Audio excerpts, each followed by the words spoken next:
Hi everyone, how are you? Welcome. Thank you for joining us again. My name is Estefani. I'm one of the volunteers at the Bo and Stevens Spiritist Center. And as always, it's an immense pleasure to have you, to have your company with us. And I hope everyone has been well, even through these tough times that we're all going through. And please know that you're not alone. It may sometimes seem that way, literally because you're alone with these strict lockdowns and for such a long period of time, especially here in Melbourne, or you may be emotionally or physically, philosophically alone when you don't identify with the general narrative around you. But just always remember that, you know, you are always, you always have the guardian angels and the higher spirits looking out for you. And over the course of history, there have been many collectively difficult times, and this is certainly one of them. But we need to keep our faith in God and in the higher spirits and in the spiritual mentors and our guardian angels that would never abandon us in moments like these. And hopefully our incarnated family and friends too. But I'm actually getting ahead of myself. Australia is a land that's been inhabited for thousands of years by the Aboriginal people who have also had their share of suffering and struggles. And it is customary here to pay our respects to the original and traditional custodians of the land. Whenever we have any gatherings, even virtual ones, and that is why I always like to start by acknowledging them and paying respects to their elders, past, present, and emerging.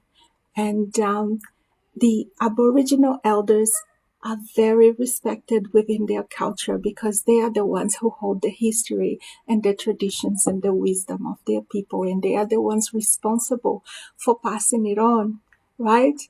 Over here, I guess, in our culture, we can all do that.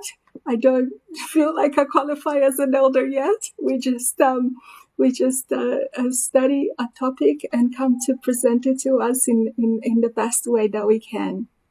And what I normally do to get us all in the same vibration of peace and of learning is to ask you to close your eyes for a moment. And if you don't feel comfortable with that, feel free to leave them open and to take a deep breath in. And make sure that you're not just breathing from your chest. We often do that. Make sure that your belly expands with air. You're feeling everything with air, and then you let it all out.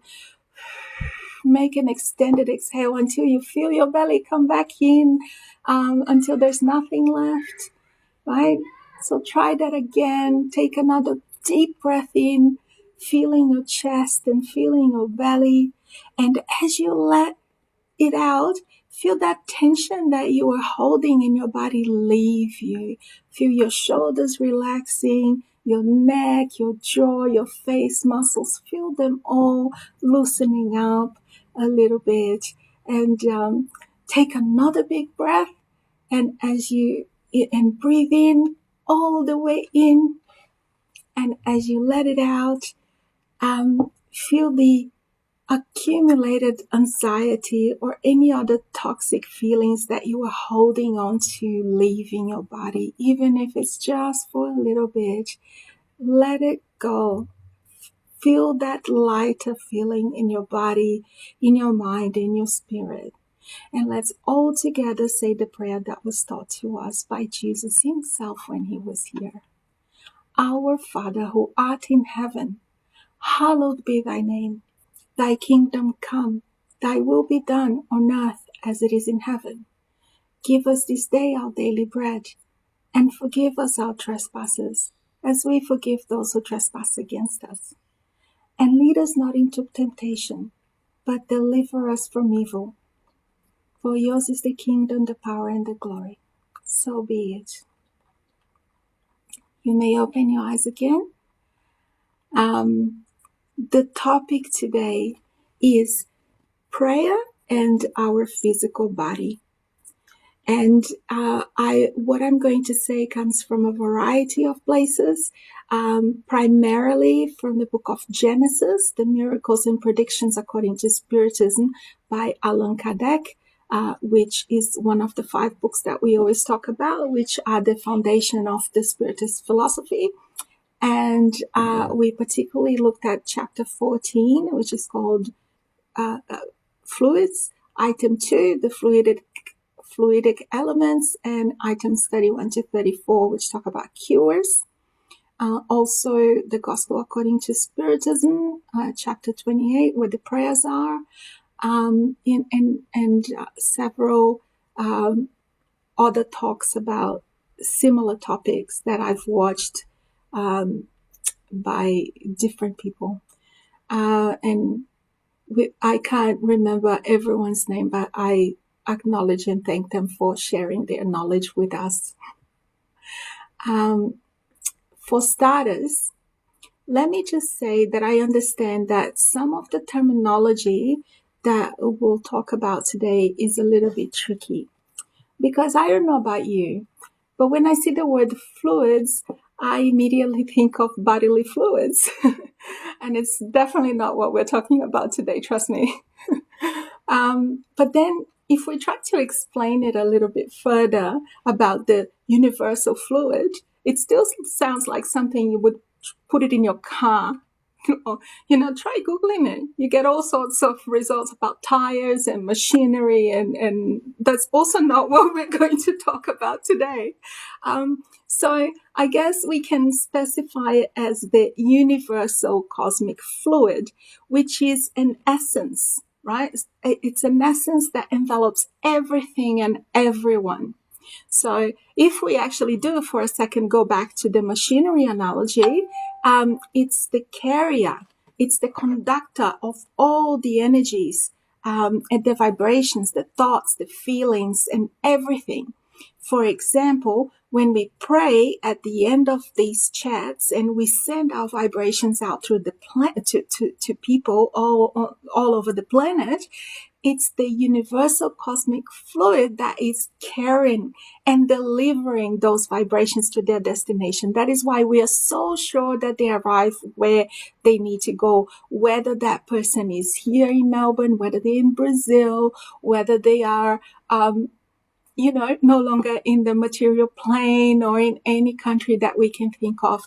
These vibrations, they can travel through the universal cosmic fluid, and it's something that is everywhere. In fact, I have heard people explaining in chats such as this one, excuse me, that the word energy had not been coined yet at the time of writing this book. So this book was written around the mid-1800s, and it was published in 1868. So that is also a way in which we can conceptualize it as energy, right? And another term or terminology that I've seen people use is the universal life force, which I quite like because it is very descriptive, isn't it? The universal life force. But for the purpose of today, let's call it the universal cosmic fluid. And according to the Genesis book, it is the primary element of everything in the universe. Everything, the primary element. And it has 2 states. It has the ethereal state, as you can imagine. It's a very, like fine essence that we can't see usually. Most of us can't see it. And that's its normal or its usual state or its primitive state. And it's all around us all the time.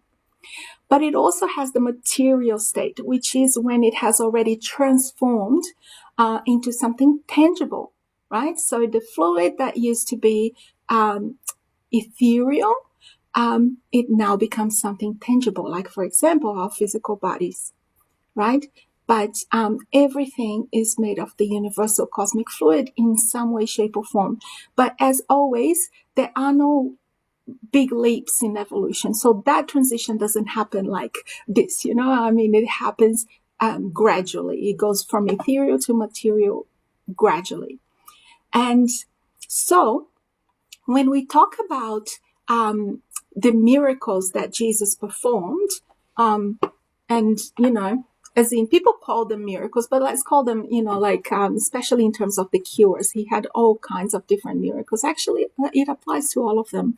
But basically, a lot of them, or maybe all of them, had to do with him, Jesus, not only having the highest level of vibration that's ever been on this earth, which actually could be felt by all those around him, even if they didn't quite understand it, or even if they couldn't quite explain it. But if Jesus was around, people felt his energy, people felt his vibration, and it actually had an effect on a lot of them. Some people got cured or changed by his mere presence, right? And all of us have that sort of vibrational field around us, and a lot of us can feel it. Like at the moment that there's kind of a heavy feeling, a collective heavy feeling. Sometimes of some people or some places. For some people, it's the beach. For some people, is the forest. But the mountains. They get to a place and they feel lighter. It gives them, like that different feeling. So vibrations is everywhere, but Jesus's one was extremely powerful and strong. And on top of that, he knew exactly how to handle the universal cosmic fluid, right? So that is what he used to perform a lot of his cures or his so-called miracles, right? And the way he was able to cure people physically, just using energy and the fluid, he took it from that ethereal form and materialized it into a healthy cell that replaced the unhealthy cell, right? And of course, Jesus had a very pure energy to pass on to people. So he performed cures that were instantaneous, which is why people call them miracles, because people who couldn't walk, he said, well, get up and walk. And, and they did. Because his energy was so pure. And he also told us that what I do, you can also do. You meaning us. Me, you. And but of course, that depends a lot because on the type of energy, right? So if you are trying to give someone energy and give someone vibrations, but what you have to give is heavy, is negative, is dense, unfortunately, it's not going to do the other person a lot of good. In fact, it could even do it harm. Depending on the situation, it could make them feel worse, right?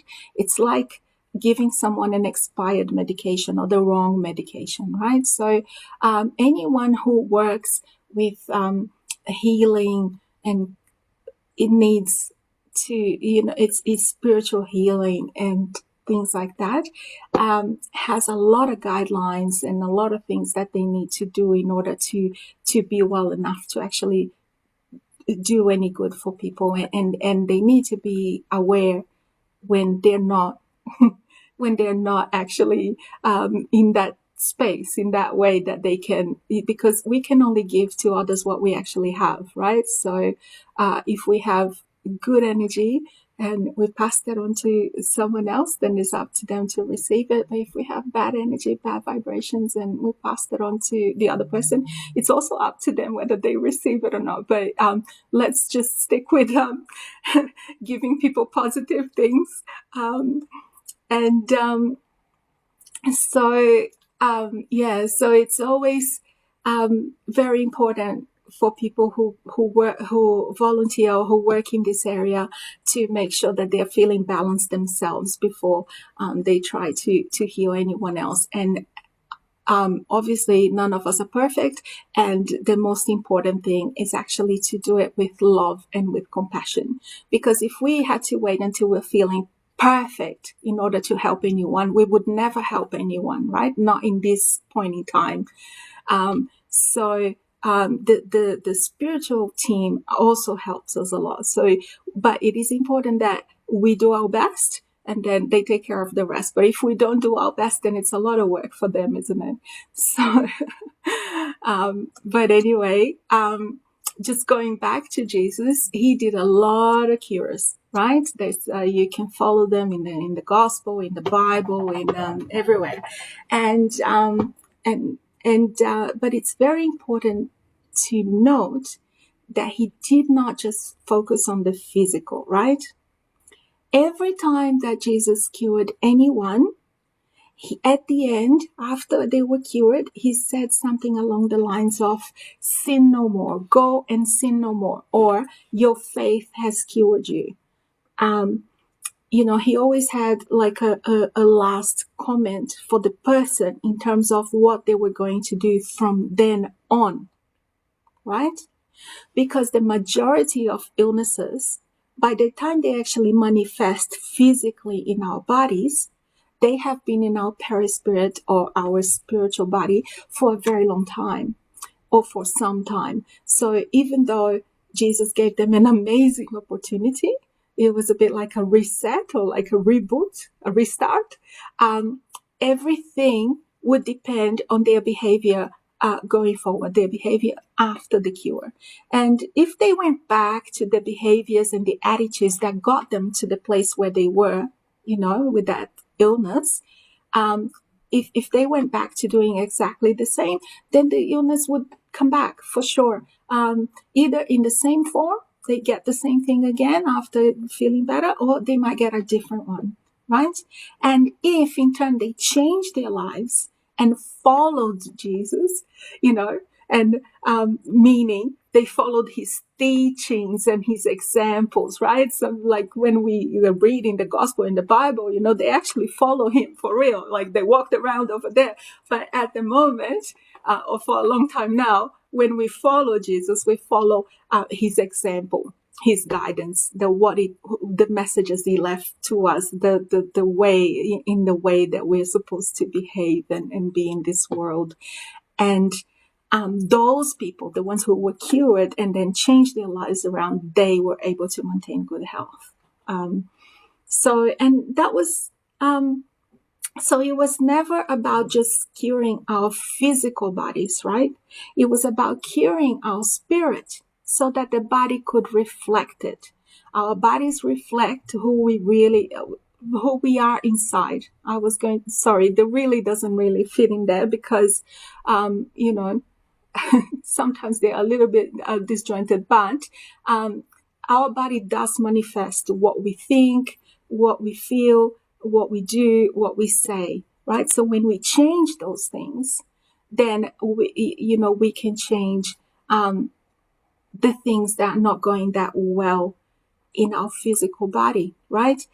We often try to, and I think I may have mentioned this just a few weeks ago when I was talking about all suffering has to end someday, that we often just go to the symptom, right? If it hurts, and then we take something for that pain, but we don't go beyond that to understand why that hurts and what caused it. So we kind of just, it's like that Band-Aid tactic, right? We just cover it up and forget about it, but it doesn't go away, right? So what Jesus was doing was telling them, okay, I've given you this opportunity. I've healed you, but now it is up to you to do the work, to stay healthy, to stay well, to, not go back to doing all the things that got you to this place. And, all the cures that Jesus did, every single one of them has a lesson for us. Once we have what he always said, the eyes to see and the ears to hear, right? So when we hear that Jesus cured a blind person or a leper or a paraplegic, and we are fortunate enough not to actually have those issues, it doesn't mean that those lessons don't apply to us, because they do. Every single thing that Jesus did and said has a lesson for us. And that's why he talks about the eyes to see and the ears to hear, because we have to pay attention. If we don't pay attention, those things just, we don't even notice it. They just pass right over the top of our heads. So I'll give you some examples. When Jesus cured the blind person, right? Actually, he killed more than one blind person. How would that apply to us, right? Well, what is it that we are refusing to see? Has there ever been a time in our lives when the answer that we were looking for, the solution for our problem, was actually right in front of us, or right next to us, or within us all along? Have we ever felt so right about something and eventually realized that we hadn't actually considered all the facts? We hadn't looked at all the sides? Have we ever only truly valued something when we no longer had it? Or someone when they were no longer around? So we are all blind sometimes in our lives, in certain aspects of our lives. We may see, but not always with the eyes to see, right? So there's lessons in there for us, right?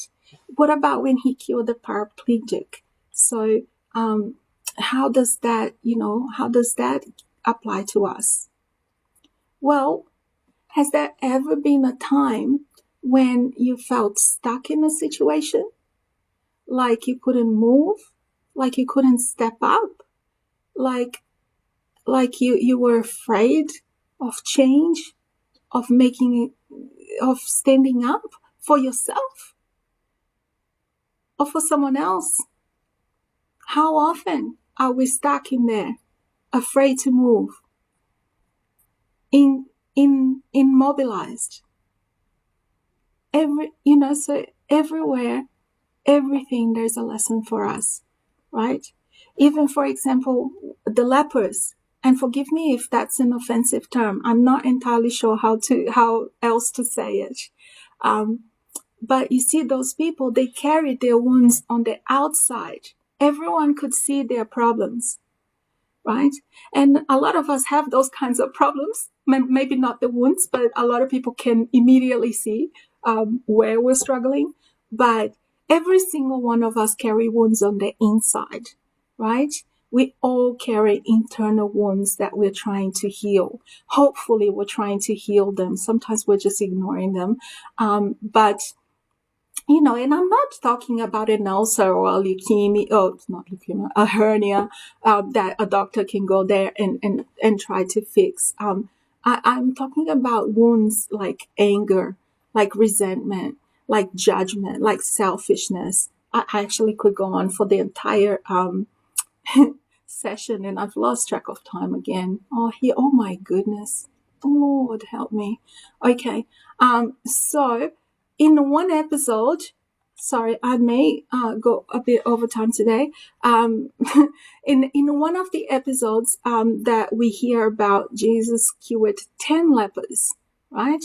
And only one of them came back to say thank you. He came back and thanked Jesus for helping him turn his life around. And the other ones just went right back to, whatever they used to do.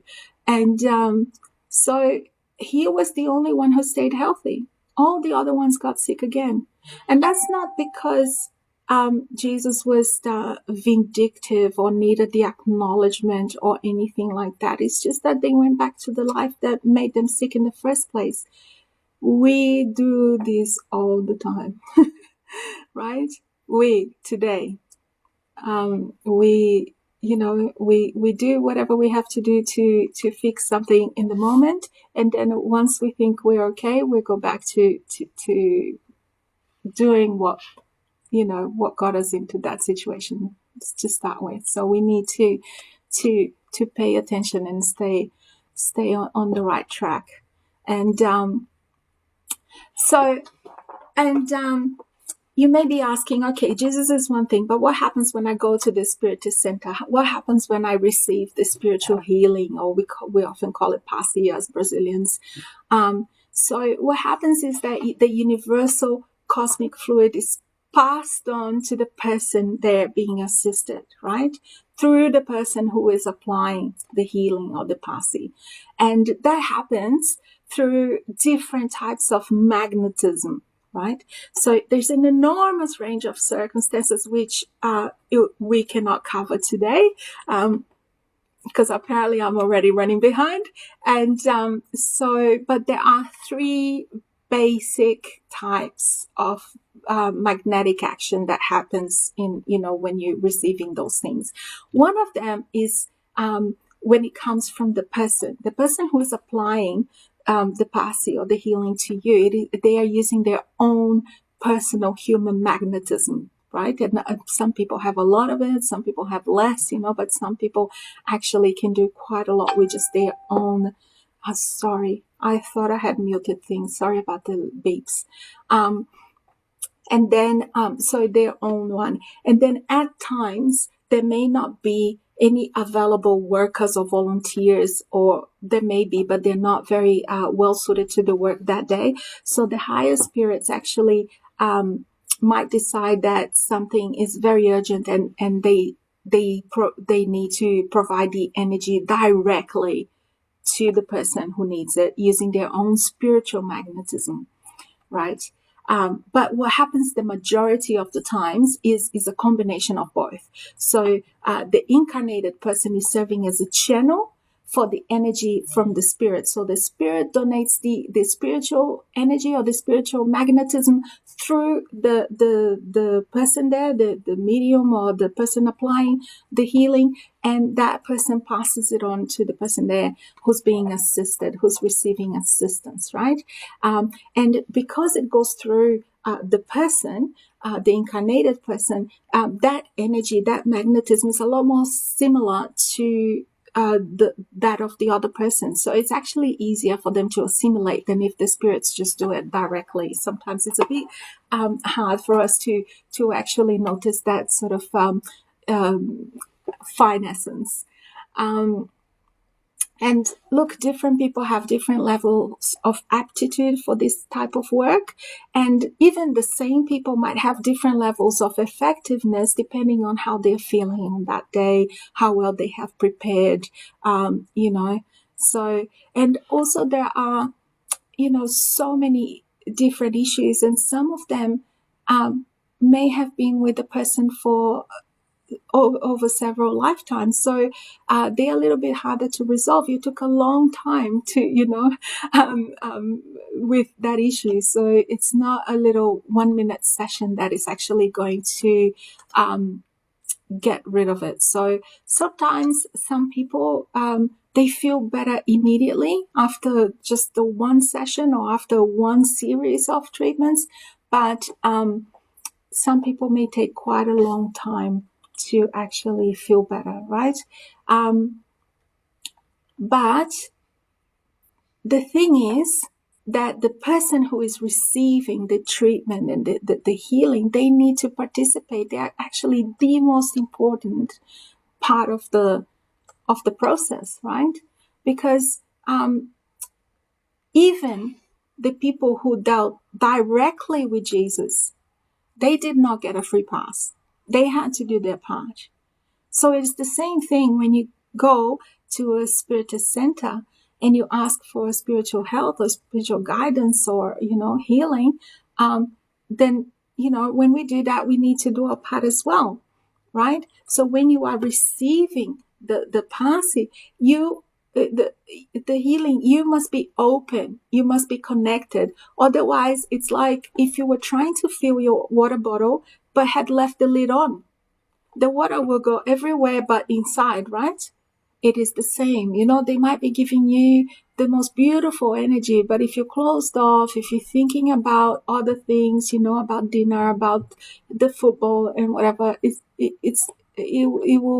makes it a lot harder for it to work. I was going to say it's not going to work. We never know. It might work, but it's less likely. So we need to be open and willing and connected at the time. And then we need to follow up as well. It's not just that moment, or those few minutes or hours that we spend once a week, at the center or nowadays online. And it's an everyday thing. Sometimes when people are receiving spiritual assistance, they receive little messages that are sent from their spiritual guides, and sometimes they have a look at it, put it in the pocket, put it in the handbag, and forget about it. We need to follow up. Like we need to at least try. If we try our best, our spiritual friends and mentors are going to help us along. But if we're not even trying, it's not their job to do it for us, right? So yeah, we need to do our best, and in our daily lives too. Our words, our thoughts, our feelings, our actions. If we what we are doing and feeling and saying all day is about jealousy or anger or selfishness or everything, we are creating very heavy, very negative fluids or energy around us, and that's not going to do us any good or anyone around us. And obviously the other way around also works, right? So and I know this is, not really in our current stage of evolution and situation, it's not possible to be like that 100% of the time. But if we make a concerted effort so that our thoughts and our feelings and our actions are kind, are loving, are thoughtful, are compassionate, are generous, etc., all those things, then we do generate lighter fluids, higher energies, higher vibrations, and then that will help us, will help our physical body, will help us feel better. It will have a positive effect in those around us, right? Not to mention, I obviously am mentioning that those things that we think about a lot, or that we say a lot, or that we sort of repeat in a pattern all the time, they tend to stick to our aura, right? So, and which is part of our perispirit. So, when people, and we carry that around with us all the time. So, when people talk about someone having baggage, it's it's a lot more real or more literal than we might think. And you also might be thinking, what about prayer? Wasn't the title prayer and the physical body, and you haven't really mentioned it all that much. So what happens when we pray?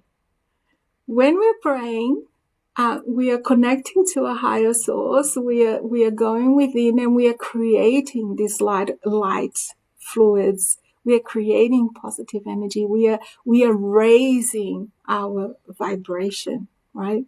And that is an essential part of healing. It is absolutely essential. We have known this for a very long time, but now there are even academic studies that actually demonstrate how helpful it is, how helpful prayer is, and how much it improves those who are sick, whether it's them praying, whether it's someone else praying for them, whether they are praying for someone else, but just the act of praying regularly actually makes a difference. And I'm not going to tell you that it's guaranteed that it's going to cure everything in the physical body, because, of course, there comes a time for everybody when it's a bit too late, or it's something that we let go for a long time, and then at the last minute we want to say, oh my God. Well, so it's not always going to give you that cure. However, it will provide relief. It will provide connection. And if you do it well and you do it often, it will provide you with that kind of inner peace that actually baffles a lot of people.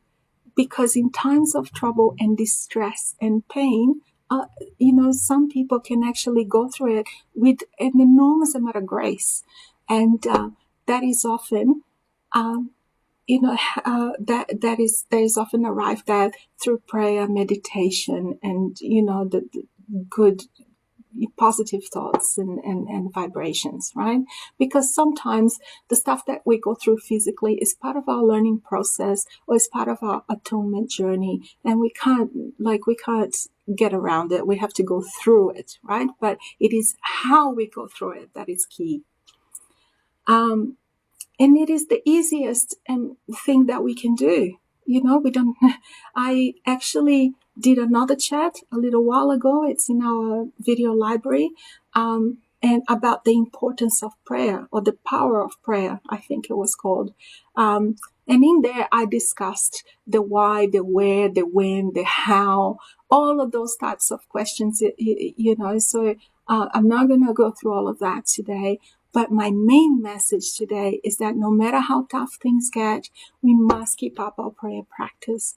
It is more important than ever, both for ourselves and for the world around us.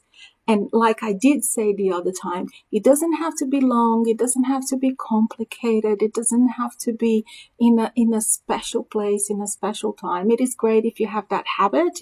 It builds discipline. But the most important thing is that it comes from the heart. That's what does it. And so let's then move on to our final prayer today. So if I can get you to relax and close your eyes again, take another deep breath. And I'll start with one of the prayers from chapter 28 of the Gospel according to Spiritism, which is a collection of prayers. Wise and benevolent spirits, messengers of God, whose mission is to help and guide us towards goodness, uphold me in life's tests. Give me the strength to suffer without complaining. Turn away from me all evil thoughts, and do not allow me to give access to any who might try to induce me towards them. Clarify my conscience with respect to my defects, and take away the veil of pride from my eyes, which can prevent me from seeing and admitting them to myself. My guardian angel who watches over me, and all the protecting spirits who take an interest in me, I beg you to make me worthy of your protection. You know my needs. May them be attended according to God's will.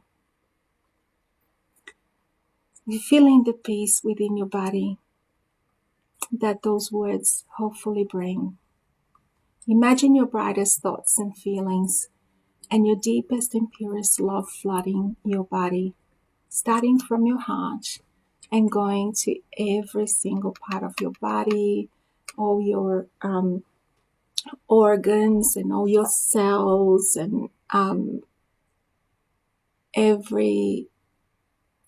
everywhere, so much that you are actually so saturated with it that it emanates from you to the universe. And you are able, through the universal cosmic fluid, to send these beautiful vibrations, which are your best thoughts and your brightest feelings and your deepest and purest love, to all our brothers and sisters around the world who are in such great need of love and of good vibrations right now. Let's just send it to anyone and everyone, because we are all brothers and sisters in the same planet, going through the same things. And let's ask our guardian angels and our spiritual guides to take these unified vibrations, this energy that we're emitting right now, and to take it to where they know is most needed. That every single person that needs our love and good vibrations receives it.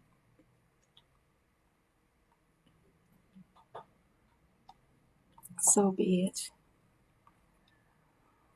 You may open your eyes again. Thank you so much for joining me again today. And it's an amazing pleasure. Before we go, I have a couple of messages to give. One of them is the usual, is our Breakfast Back program, which is ongoing. And because of the strict lockdown we're in, there are fewer people actually doing things to help the homeless, but there are more homeless than usual that need help. So if you contribute in any way, shape, or form, we appreciate it. Our bank account details are in our social media and website, or you can ask any one of us, and we'll help you out. And in the spirit of also fundraising and getting together, we are having another live event. We had a couple of those last year, which were amazing, with Carlos and with Brazaman. And I think both of them, definitely Carlos, but hopefully Brazaman will be joining him as well. It will be on the 16th of October, so not next Saturday, the one after that at 7 p.m. So please, save the date, block your calendars, join us, and for us to listen to some music and to help some great causes. We also contribute to charities in Brazil, helping people who are going without the most basic necessities, and just to help our center continue to continue. We do rely on donations for everything. And that's it from me today. I would like to wish you an amazing and enlightened week, and full of health and kindness. And I'd like to invite you to join us again next week. There'll be another person speaking and another topic. Take care. Much love. Bye.